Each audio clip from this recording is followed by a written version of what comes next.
Hello everyone. हम discuss कर रहे हैं Laplace transformation.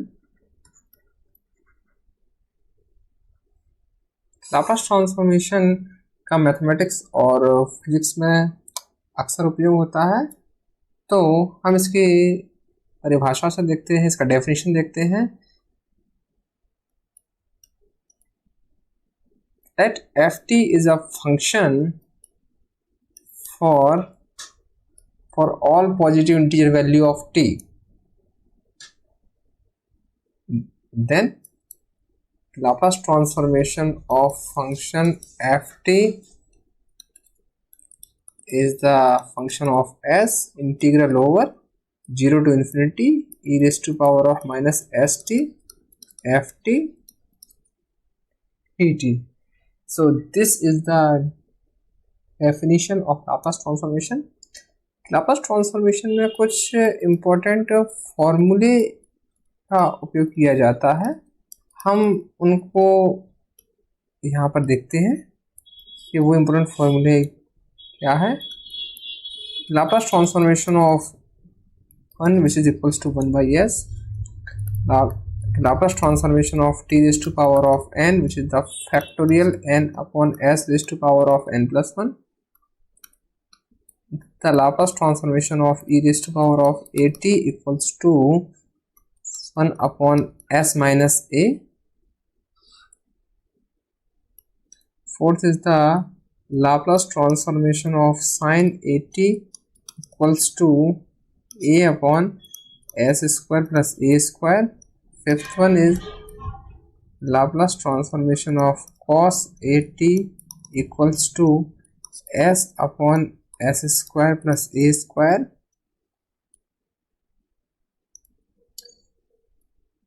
The Laplace transformation of sine hyperbolic of at which is equals to a upon s square minus a square.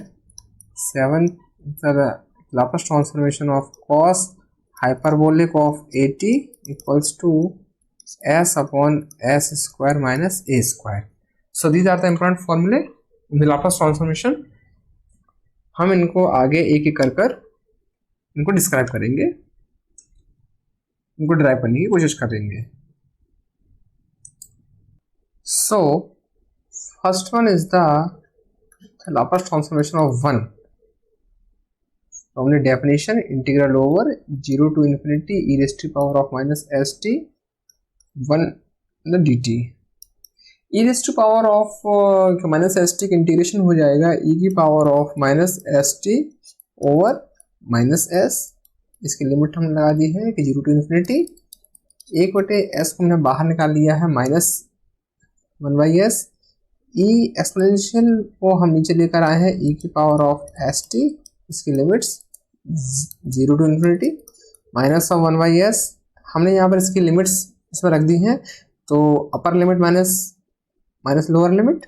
सो जब upper limit को रखा e की power of s, t के स्थान पर हमने इन्फिनिटी रखा, इन्फिनिटी माइनस ये लोअर लिमिट e की पावर 0। e की पावर इन्फिनिटी होता है इन्फिनिटी, तो ये हो जाएगा यहाँ पर माइनस ऑफ 1/s। e की पावर इन्फिनिटी हो जाता है, माइनस e की पावर 0 हो गया है ये 1। तो जब हर में या फिर नीचे इन्फिनिटी होता है which is equals to 0, so that is अब यहाँ पर केवल ये रह जाएगा और ये रह जाएगा, तो इन दोनों में माइनस है तो फिर माइनस माइनस एडजस्ट हो जाएंगे। तो the Laplace transformation of 1 equals to 1/s।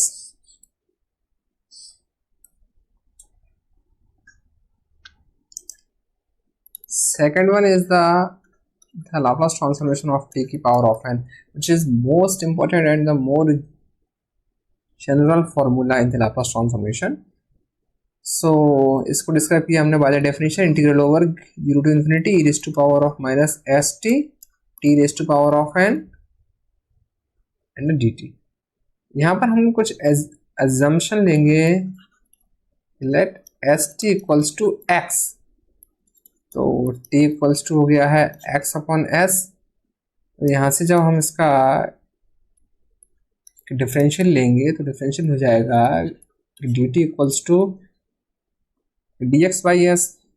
अब हम अपने एक लाप्लास ट्रांसफॉर्मेशन से आगे बढ़ते हैं, तो हम देखते हैं लाप्लास ट्रांसफॉर्मेशन ऑफ टी की पावर ऑफ एन ई की power of minus s t को हमने एक्स लिया हुआ है इसलिए माइनस एक्स, एंड टी को वैल्यू हो गया है x by s power n, और डी टी का वैल्यू हो गया है d x over s integral over 0 to infinity.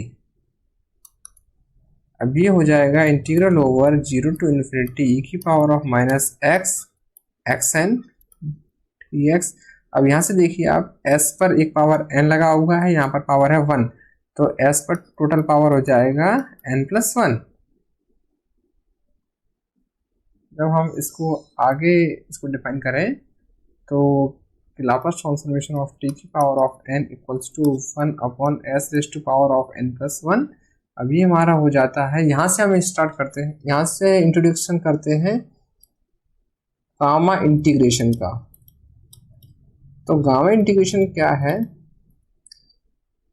ये एक्सपोनेंशियल फॉर्म में डिफरेंट पावर एक्स के डिफरेंट पावर्स के लिए इसका उपयोग करते हैं हम। यहाँ पर हम जिसका उपयोग कर रहे हैं वह है ई की power integral over 0 to infinity raise to power of minus alpha x multiplied with x की पावर ऑफ एन। तो ये होता है फैक्टोरियल एन अपॉन अल्फा की पावर n+1 या फिर गामा n+1 अपॉन अल्फा की पावर n+1। चूँकि हमारे केस में यहाँ से हम देखते हैं कि यहाँ पर हमारा अल्फा का वैल्यू दिया हुआ है 1, इसलिए हमारा इंटीग्रल हो जाएगा फैक्टोरियल n अपॉन 1 पर power n+1। So the Laplace transformation of t की पावर n हमारा हो गया है factorial n upon s raise to power of n+1। इससे पहले हमने एक लाप्लास ट्रांसफॉर्मेशन फाइंड किया हुआ था 1 का, तो उसको देखिए आप। जब हम यहाँ पर इस केस में n इक्वल्स टू रखते हैं 0, तो ये हो जाता है लाप्लास ट्रांसफॉर्मेशन ऑफ टी की power of 0 which is the Laplace transformation of, ये हो गया 1। यहाँ पर n के स्थान पर आपने रखा है 0 फैक्टोरियल अपॉन s पर पावर आपने हो गया है 1, तो कि 0 फैक्टोरियल का वैल्यू होता है 1, इसलिए ये हो गया है 1/s।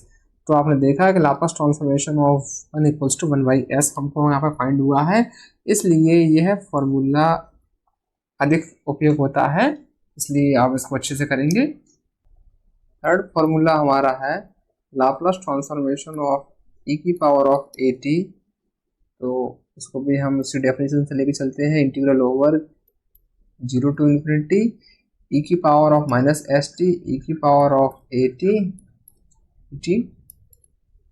एक्सपोनेंशियल में है कि दो पद हैं तो हम इनका मल्टीप्लिकेशन कर देते हैं। मल्टीप्लिकेशन करने से हम देखते हैं ए स्मॉल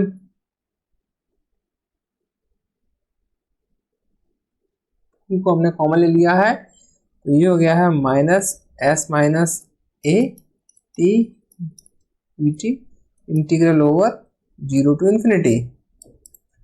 तो यहाँ ई की पावर ऑफ एक्स का हमें पता है, तो इसका इंटीग्रेशन हो जाएगा ई की power of minus s minus a t upon minus of s minus a, इसकी limits 0 to infinity, minus 1 minus s minus a को हमने बाहर निकाल लिया है, इसको हम नीचे लेकर आए तो ये हो गया है 1 अपॉन ई की power of s minus a t, इसकी लिमिट्स 0 टू इन्फिनिटी।